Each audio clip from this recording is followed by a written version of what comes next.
Преспа. Во географска смисла на зборот, поимот представува голема котлина. Историско-географската област Преспа е дел од поширокиот географски регион Македонија. Самата котлина е неприродно поделена меѓу 3 држави, од која најголемиот дел и припаѓа на Република Македонија, а останатите делови се во Република Грција и Република Албанија. Кај нас регионот околу големото Преспанско езеро или северната страна на областа се нарекува Горна Преспа и го опфаќа поголемиот дел од општината Ресен. Јужната, Долна Преспа е поделена меѓу 3 држави, а кај нас го опфаќа јужниот дел на општина Ресен. Котлината е распослана на надморска височина од 850 до 900 метри и од сите страни е обиколена со високи планини. Климата во Преспа е умерено континентална, со влијание од средоземјето, што условува топли лета со свежи ноќи и благи зими. Просечната зимска температура е околу 0 степени Целзиусови, а летната се движи од 30 до 32 степени. Микроклиматските и почвени услови во Преспа со децении наназад овозможуваат интензивно одгледување на јаболко, по кое што регионот надалеко е прочуен. Најзастапена сорта е ајдаретот, а потоа црвениот и златен делишес. За ајдаретот, кој што е водечка сорта со преку 70% застапеност во јаболковото производство, интересот за подигање нови насади е опаднат. Во последниве години повторно се појавува интерес за засадување нови насади со црвен и златен делишес, како и на сорти актуелни во западните производни подрачја, како што се Муцу, Фуджи, Гала, Грени Смит и други. Покрај јаболко во Преспа има голем број насади и со цреши, а во последниве години и со лешник. Климатските промени, кои што се повеќе доаѓаат до израз, а главно се резултат на човековото негативно влијание врз природата, го наплаќаат својот данок. Доцните пролетни мразеви им прават сериозни штети на земјоделците, во случајов на овоштарите од Преспа. Бевме во посета на овоштари од селото Евла, за да видиме што се случува на терен. Димитар Лазевски има насади и со цреши и со јаболко.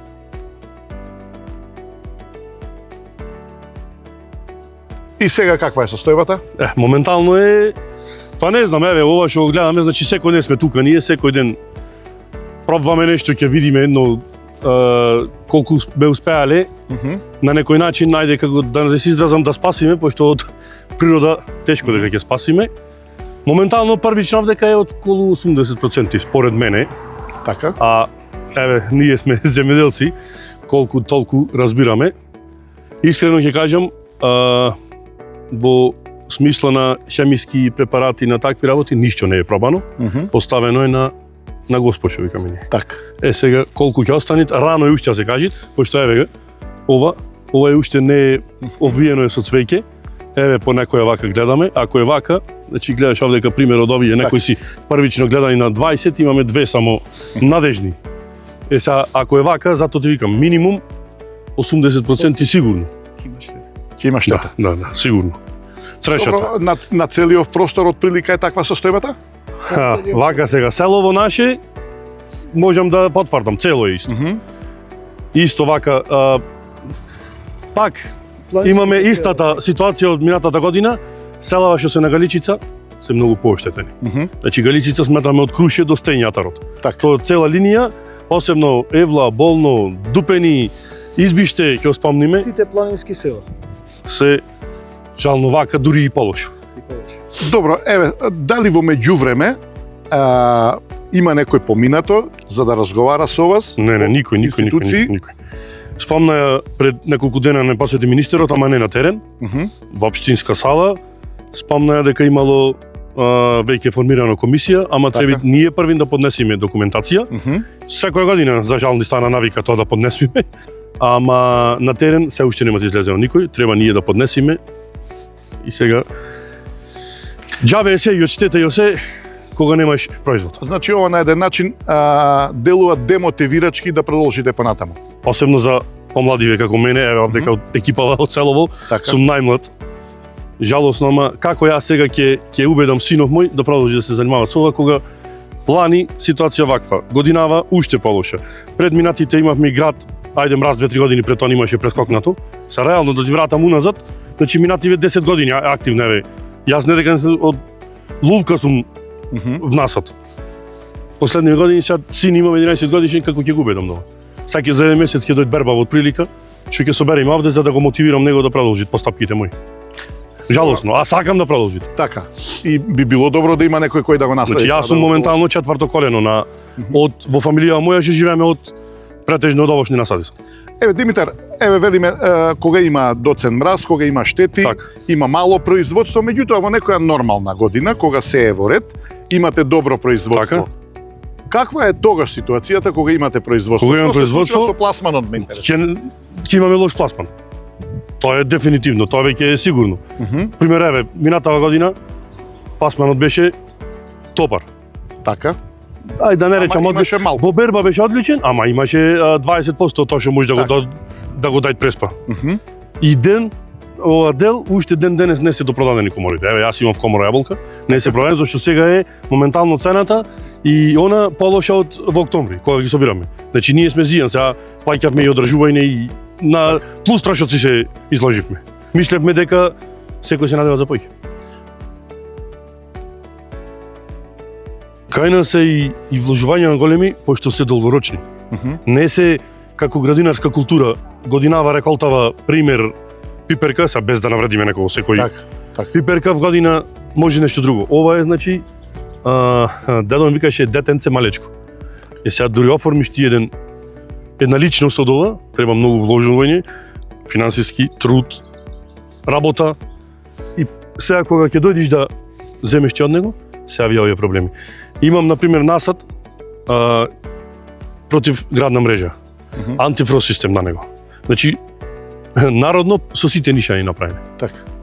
Едино само градот можам да се пофалам дека еве го веќе 6-та година ми е подона, досега и заварнал град, што не го сакаме, Така. и сме Ама добиле сте се заштитили. А со антифростот еве и Никола имат инсталирано. Лани на дел што имавме антифрост, јас имам на значи скоро на 1/3 од насадите. Направивме полошо од тие што ништо ни антифрост уклучија ништо. Значи ние и тоа што требаше нешто од природата да остане и тоа го измрзнавме. Не сме доволно. Дали ви доаѓаат некои да ве едуцираат, например? Дали има За жал никој, све на своја рака. Да? Све на своја рака. Знаеш како? Гледаме, пратиме, слушаме, соседството ни е многу модерно, посебно за јаболко производство. Србија е Полска веќе е институција, за нас Италија. Сега гледаме нешто, сакаме да направиме сам, значи јас сум производител. Не може да бидам и агроном и антифрост заштитувач и значи јас можам да произведам, да дојдам да испрскам, ама пак ќе се вратиме да испрскам со тоа што ги ми препорачат. Значи јас сум дојден дека фактички го имам насадено да произведам храна, а не можам да сум 4 во 1 или 5 во 1. Тоа е тоа.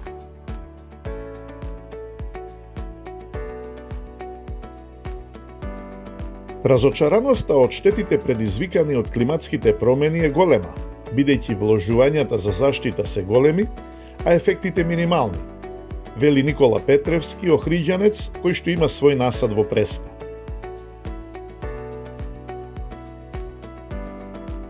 Веќе неколку години соред континуитет веќе бележиме страшни загуби од пролетниве мразеви. Пробавме некако да се спашаваме, пробавме нешто да решиме со антифрост систем, али нажалост и лани годинава имаме веќе големи загуби од сето тоа. Еве овој насад овде имате. Да. Го употребивте?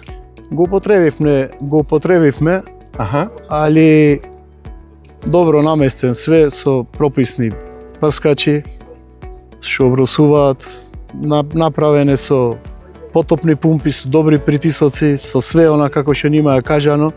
Оно колку што сме упатени во се тоа немаме некој да имаме некоја заштита онака како што посакувавме за она што го имаме вложено, за она што го имаме инвестирано, за она што пробавме да заштитиме дел од родот. На колку хектари имате? Јас имам на 2,5 хектари антифроз систем поставено. Тоа е сериозна инвестиција. Сериозна инвестиција. Да, ние знаевме дека инвестицијата е голема, али секоја година веќе имаме пролетни мразеви со -4 до -11, овдека во Нова Подрачје, нова место Евла и пробавме нешто колку што можеме да се спасиме. Да спасиме родов. До колку степени минусни, например, може да се спасат во цвет или евентуално во почеток на родот? Зависи сега зависи во која фаза е јаболкото. Например, во цвет кој ќе е полно цветање какова, веќе на -3,9, -4 е 90% измрзнување. А кај нас оваа година беше -4,2,3.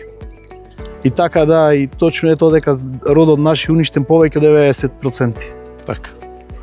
Зависи во која фаза е. Например, ако е во порана фаза, например, можеме да спасиме нешто на -3, на -4 можеме да спасиме нешто. И многу битна работа е колку дена е минусот.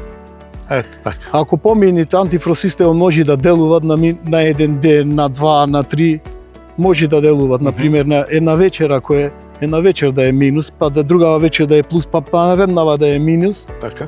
можеме нешто да спасиме. Али току претходнава година кој е континуитет, значи 3-4 дена на минус, загубите се веќе 100%. Добро, еве антифроз системот е испробан, не ги дал ефектите. Има ли некој начин, постои ли некој начин што кај нас, например, не се имплементирал се уште, а некаде функционира? Имате такви сознанија? Имаме сознанија такви. Значи во земјиве што се понапредни од нас, значи имаат пробаат и со ветерници, имаат пробано и со топол воздух. Так. Али тие инвестиции се за кај нас претерано големи, ние тие не можеме да ги издржиме. Ние она што можевме да направиме со постоечкото, со антифроз систем, да стигнеме нешто што можеме да спасиме родов, али овие ланскава и оваа година ние катастрофални години. Уште ова сакам да прашам за крај. Ајдаретот е веќе одомаќен како сорта тука, меѓутоа во последниве години се донесоа нови сорти. Нови сорти, да. Ме интересира како тие се прилагодуваат, да речеме, на овој простор, на оваа микроклима и дали има разлика во измрзнувањето, кој повеќе може да издржи? Разликата во измрзнувањето е тоа зависи од која сорта кога цветат. Може некоја сорта што е ко фуџито, ко пиновата да цветат малку покасно и тука да имат останато некој род. Да се спаси. Да се спаси. А иначе другиве не верувам дека на тие температури на -4, на -5 во оваа фаза дека нешто ќе се спаси. Многу тешко. Ето сега, Господ, мајка природа, да видиме дали нешто има шанси да остани тоа до нас што пробавме да спасиме со антифроз системот и со све. Добро, еве, штетиве кога ќе ги пријавите, например. Добро. Доаѓа и комисија, се бележат штетите. Да. Како оди после со исплатата?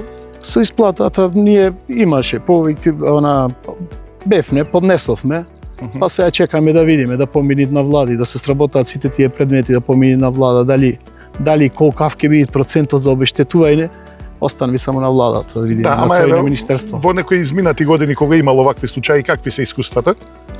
Искуствата се дека штетите не се, тоа што е одобрено, него задолува тоа што се случило на терен. Што се случило на терен. И колку да биде цената на тоа што ќе остане, така нашиот фрот е 90% уништен, тоа е свеџа.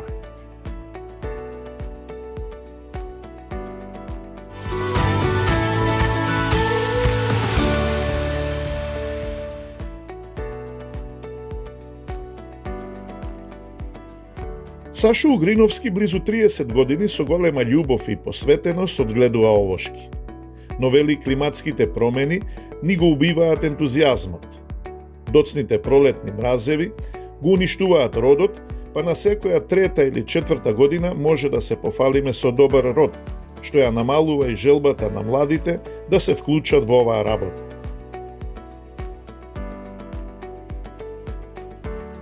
со искуствово спрема годињево, спрема сега пошто се наоѓаме кај Стрешава, пошто бевме во насадот кај Мите, можеме сега да забележиме каква разлика имаме. Ова е некаде од прилика према 2 километри од кај што бевме надолу спрема Ресен. И можеме да видиме кај Мите се гледаше некој така зелен производ. Тука можеме кај на слободно да видиме дека овај нема ништо. Тут нема ништо. Значи не можеме да видиме зелено. И ова што е ево едно, тука едно. На овој дел мислам дека ќе и тоа пропадна. Нема да биде ништо. Значи ова може да се рече дека е 100% поништено. Друго, исто и со тука имаме и слива. И од сливата нема ништо. Тука имаме орев, можете да видите тука, и тоа е тоа поништо. И тука ми е овошниот насад, значи не третиран со овие кај што правиме со Мите, со некои ова, ние се по рецепта за нормално производство. И можете и тука да видите дека е доста поуништено него на тојда. Сега Сашо, на колку простор имате насади? Јас имам дел тука и дел во село Дрмени, скоро 2,5 хектари. Тоа е сериозна површина. Па добро е за ние што работиме. Можем да кажам дека децата, можем да кажам слободно дека сме семејно производство имаме и си помагаме некој со прскајнето, некој со ова, можем да кажам дека со ова производство, ако одиме со пари, сега со почетоков, значи знаете, со резидба, со другите давачки, заштита, па после со берба, со тие работи, многу малку. Во побарго време. Јас зборувам некаде за 87 тие годиња. Во таа голема држава. Голема, јас имам продавано и јаболка во Југославија и ни цела Македонија. Многу подобро се заработуваше. Многу подобро се заработуваш. И сега да речиме, може, ама со вакви услови, со господова работа што викаме ние, што се случи, со други работи. Друго да ви кажам, јас сега сме 21 век. 21 век. Можеме сега, значи Министерството или кој е за тие работи, да си дојдат во секој поглед, во секој период од годината кој ќе почнеме од цветањето, заштита, да имаме, ќе заштитите сега со ова. Значи ви недостига едукација? Ништо, ништо значи. Луѓе од подрачните единици на Министерството за земјоделство треба да излезат на терен со вас. Така е, да кажат, во овој период треба со ова и ова. На времето ние имавме за вошка, да речеме, 2-3 средства. За пајак имавме 2-3 средства, имавме добри заштити. Со помалку прскања имавме подобри резултати. Ама и квалитетни беа. Точно. Сега нема контрола на увозот на препарати. Така е. Сакам да речам дека и за ѓубривата, и за билките дека мислам, јас, ево да ви кажам слободно, што ви рекол, кој ќе фрлиме ѓубре. На другата година, дали нешто ко песок, не можам така, значи до другата година нешто да не се растопи, нешто мислам дека не е во ред. Мислам дека не е во ред. Со квалитетна работна сила се снаоѓате или тешко одите? Јас ви кажав, просек до пред неколку години работев све сам. Од резидба до финален производ, све работев. Али сега овие годиња, децата ми се така на работа и да ти кажам искрено, тешко со работна сила. Тешко не можеме, морат најбитното, иако најдиш некој, не знаат, немаат искуство со таа работа. А најбитна да ме слушате мене, ево јас годиња што работам, е бербата во тој пре. Цело време со производство се залагаш да е све во ред, ако бербата не ти е квалитетна, немаш, зашто просек во преспава ние ги чуваме јаболката во обични магазини, да речеме. Ретко сега почна да се прават ладилници тие работи, ние ги чуваме јаболкава во обичен. И ако немаме доволно квалитетна берба кај што треба, сите јаболка за краток период ќе ги сврли. Да, тие се нежни, треба внимателно. Јасно. Некни имаше една емисија, ние викаме дека Ајдарецот бил да речам, во бербава, најосетлив. За бербата и сакал многу нежна берба. И затоа ќе земиш некој работник, не е проблем што ќе го платиш. Ама повеќе штета ќе направи. Тоа е работа. И сега наместо да мислиш ти за понатако што ќе извеш, кога ќе отвориш во магазинот, ништо. Така. Значи немаме тие барем да знаат основна работа како се фаќа јаболково во тој период, како се кими. Тие не знаат, ама мораме да ги За жал, земаме со укажување. Вака треба да се работи, вака треба да се работи. Мислам дека колку ќе одиме вака, работната сила ќе биде уште помала. По-проблематично. Да.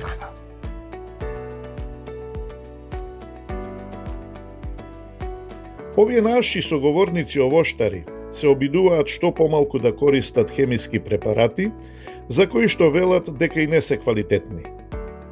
Токму затоа, сакаат одгледувањето да биде што поприродно.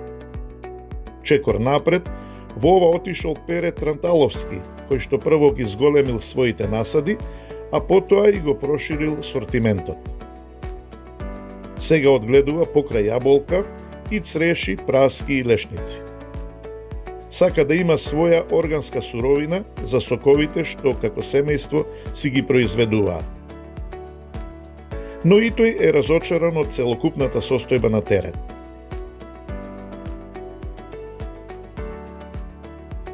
Пере, значи пред малку бевме малку поблиску до селото. Така. Измрзнувањето е некаде, по слободна проценка, рековме дека 80%. Сега, како што се наближуваме кон Ресен и кон Езерово, состојбава е полоша од горе. Така е, така. Значи се наоѓаме во атарот на село Евла. Село Евла се наоѓа под падините на Галичица. Значи негде над 890 метри 900 надморска висина и цел атар на селото Евла е зафатен од пролетниот мраз. Односно, не беше пролетен, најкасен досега мраз што сме го имале, значи после 1 мај, од 1 мај до 4 мај негде. Так. Имавме минусни температури кои достигнаа негде до минус 6 степени. А фазата на развој на овошките беше сливата веќе формиран плод, црешата исто некои од сортите беа во формирање на плод, некои беа прецветување, а јаболкото беше точно во фаза на прецветување, скоро сите сорти. Да. Пере, пред малку видовме и лешник тука. Да? Дел беше измрзнат, дел не. Так. Ти ми спомна дека многу е битно и сортата Так. на лешник. Значи имаме измрзнување во сите овошни видови. Најголемо измрзнувањето е во сливата, црешата, сливата е 100%, црешата негде 90% во просек земено, јаболкото 80 да речеме, еве тука е 100%, има тука најмногу во атаров на село Евла, значи имаме и лешници, јас сум еден од најголемите производители на лешник, а има и повеќе насади тука со лешник. Имаме околу 6 сорти на лешник. Исто имаме измрзнување и во лешникот, али и не во сите сорти. Значи имаме во делумно тие што беа веќе тргнати во вегетација. Цветањето беше негде во февруар, беше севоред, али во пуштање на ластари измрзнаа ластарите така да сега тука нема да се формира плод. Имаме измрзнување во некои, значи сорти 100%, а во некои имаме и ништо. Значи нема Така. измрзнување. Така. Значи нешто е спасено. Така, се зависи до сортата. Така. Па до сортата, меѓутоа во одредени места и самата диспозиција на теренот можеби помогнала така, случајно на некој начин. Така да, еве и оревите, на пример, оревот е 100% уништен, не 100%, него уништен и за наредната година. Значи веќе немаме тука вегетација. Прекината е цела вегетација. Значи немаме лист, немаме ништо, мртво е, стеблото е мртво. Значи мај Страшно. месец, средина на мај ние немаме вегетација. Тоа е страшно. Јас сум органски производител, што не смеам да користам некои средства што се, на пример, за да го едноставно да го форсираме плодот за да останит, мада Така. то и не може да видит со хемија. Се пробани секакви средства и изгледа надлежниве сега чекаат да се види што ќе останит на видели терен. навикаме. Така. Да. Добро, еве кога го спомнавме органското производство, во последно време се повеќе се спомнува дека Така. почнувате и органски ѓубрива да користите, па ова што го мулчирате, го враќате назад како ѓубриво. зема полека замав тој процес? Вака, ние во Преспа сме едни од пионерите, значи, на интегрирана заштита. Значи, јас сум органски производител негде околу 12 години со јаткастите плодови, во последниве 3 години со јаболкото. Ние во Преспа пазиме, мислам. Сите пазат, не се става, значи, прекумерна доза, се пазит на средствата, се користат нормално дозволени средства за третирање и значи ја штитиме едноставно околината. Сите мулчираме, имаме систем капка по капка, ја штедиме водата. Значи не сме да речеме од оние примитивните земјоделци. Ние сме модерни земјоделци во Преспа. Кои со интегрирана заштита, кои со органско производство. Значи најбитно е да имаме здрав производ. Ние тоа го правиме во Преспа, али сепак временските услови, климата, промената си го прават своето. Тоа е. А се што е од нас, ние ќе го направиме. Добро, овде забележав и помлада популација, земјоделци овоштари.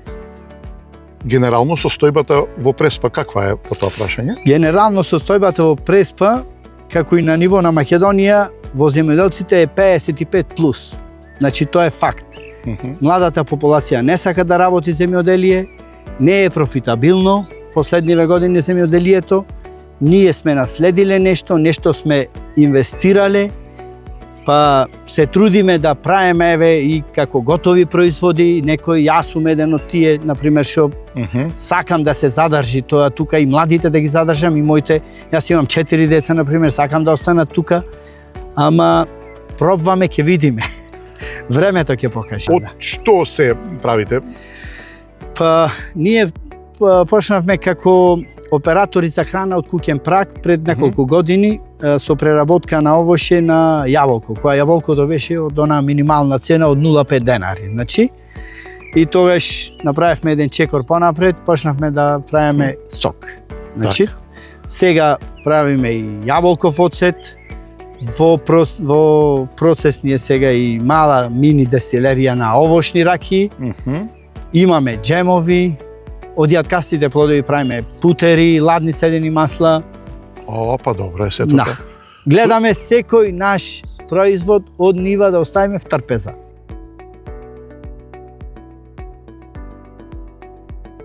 Овие вредни луѓе, домаќини, овошките ги одгледуваат со голема љубов и посветеност. Впрочем, повеќето од нив од тоа ја обезбедуваат и својата екзистенција. Оваа година штетите се катастрофални. Плодот е уништен од 80 до 100%. Очекуваат набргу на терен да излезат комисии за проценка на штети и се надеваат дека соодветно ќе бидат обештетени. Треба да им се помогне на овие луѓе кои вредно работат и покрај сите предизвици го чуваат брендот Преспанско јаболко.